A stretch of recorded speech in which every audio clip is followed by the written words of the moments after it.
Orang yang mengisinya dengan ibadah, zikir, doa, dan aktivitas yang bermanfaat, insya Allah sedang menjemput keberkahan dari Allah Subhanahu wa Ta'ala. Maka jangan tidur setelah subuh dan jangan sia-siakan waktu pagi. Assalamualaikum warahmatullahi wabarakatuh. Alhamdulillahirabbil alamin. Segala puji bagi Allah Subhanahu wa Ta'ala yang masih memberikan kita nikmat iman, kesehatan, dan kesempatan untuk memperbaiki diri. Salawat serta salam semoga selalu tercurah limpahkan kepada junjungan kita Nabi Muhammad SAW, kepada keluarganya, sahabatnya, dan semoga sampai kepada kita seluruh umatnya hingga akhir zaman. Amin ya rabbal alamin. Sahabat yang dirahmati Allah, setiap orang tentu ingin memiliki kehidupan yang cukup, ingin kebutuhan keluarga terpenuhi, ingin memiliki penghasilan yang halal dan berkah. Namun Islam mengajarkan bahwa rezeki bukan hanya dicari dengan tenaga. Rezeki juga dijemput dengan ketaatan dan kedekatan kepada Allah Subhanahu wa Ta'ala. Karena Allah adalah pemilik seluruh rezeki, mampu memberikan kemudahan dari arah yang tidak pernah kita sangka.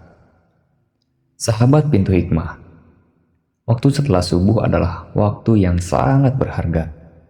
Rasulullah SAW pernah berdoa, "Ya Allah, berkahilah umatku di waktu paginya." Doa ini menunjukkan bahwa pagi adalah waktu yang penuh dengan keberkahan.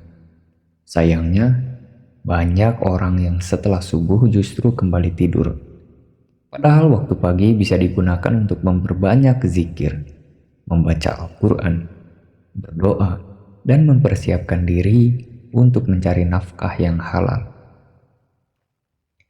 Orang yang menjaga paginya dengan baik biasanya memiliki semangat yang lebih kuat, pikirannya lebih jernih, hatinya lebih tenang, dan langkahnya lebih terarah.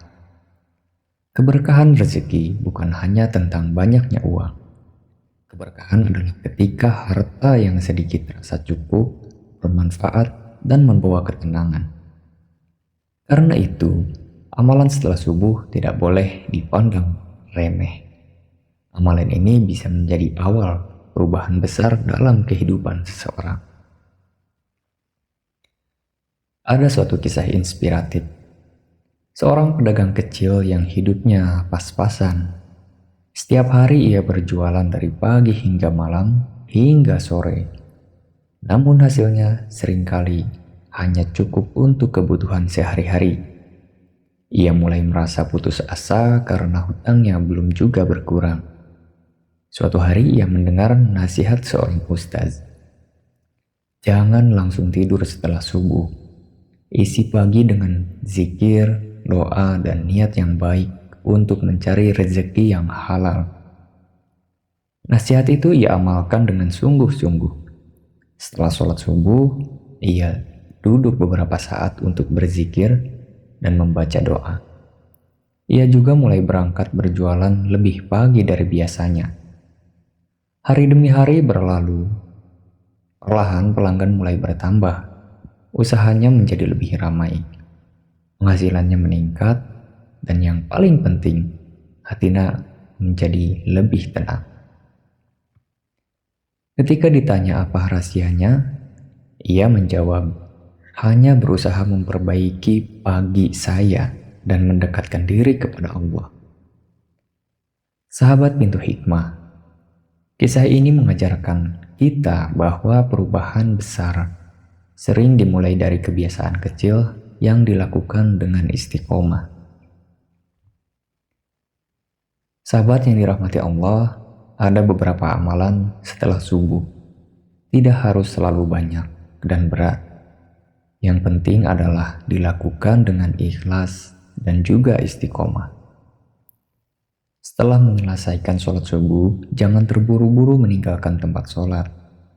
Luangkanlah waktu beberapa menit untuk berzikir dan juga berdoa kepada Allah Subhanahu wa Ta'ala. Bacalah istighfar dengan penuh kesadaran. Astagfirullahaladzim wa atubu ilaihi. Artinya aku memohon ampun kepada Allah yang Maha Agung dan aku bertaubat kepadanya. Karena istighfar adalah salah satu amalan yang dapat membukakan pintu rezeki. Dengan memohon ampun, kita membersihkan diri dari dosa yang bisa menjadi penghalang keberkahan. Setelah membaca istighfar, lanjutkan dengan membaca zikir seperti ini. Artinya, tiada daya dan kekuatan kecuali dengan pertolongan Allah. Zikir ini mengajarkan kita untuk bersandar kepada Allah dalam setiap usaha, dalam setiap bekerja, dan ketika kita berikhtiar. Tetapi hasilnya tetap berada dalam kekuasaan Allah. Setelah membaca zikir yang tadi, lanjutkan dengan membaca doa pembuka rezeki. Bacaannya seperti ini, yang artinya, "Ya Allah, cukupkanlah aku dengan rezeki halalmu, sehingga aku terhindar dari yang haram, dan kayakanlah aku dengan karuniamu dari selainmu." Doa ini sangat baik diamalkan bagi siapa saja yang ingin dimudahkan dalam urusan keuangan dan dijauhkan dari rezeki yang tidak halal. Jika memiliki kemampuan, biasakanlah juga untuk bersedekah di pagi hari. Sedekahnya tidak harus besar, yang penting dilakukan dengan ikhlas. Sedekah dapat menjadi penyebab dibukanya pintu rezeki dan datangnya keberkahan dalam harta. Selain itu, mulailah aktivitas mencari nafkah dengan niat beribadah. Niatkanlah bekerja untuk menafkahi keluarga, membantu orang tua, mendidik anak, dan mencari rezeki yang halal. Dengan niat baik tersebut, pekerjaan sehari-hari dapat bernilai ibadah di sisi Allah. Dari beberapa amalan di atas, banyak hal yang sering kita lewatkan, padahal zikirnya pendek, doanya juga pendek. Kalau beristighfar, itu harus dilakukan di setiap hari, dari pagi sampai sore, perbanyaklah istighfar. Karena kita selalu aja ada yang salah, entah menyinggung orang lain ataupun melakukan perbuatan yang tidak seharusnya. Sahabat yang dirahmati Allah, jika hari ini kondisi keuangan kita belum sesuai harapan, janganlah putus asa. Teruslah berikhtiar dengan cara yang halal, teruslah memperbaiki ibadah, dan teruslah menjaga amalan-amalan pagi yang mendekatkan kita kepada Allah Subhanahu wa Ta'ala. Wassalamualaikum warahmatullahi wabarakatuh.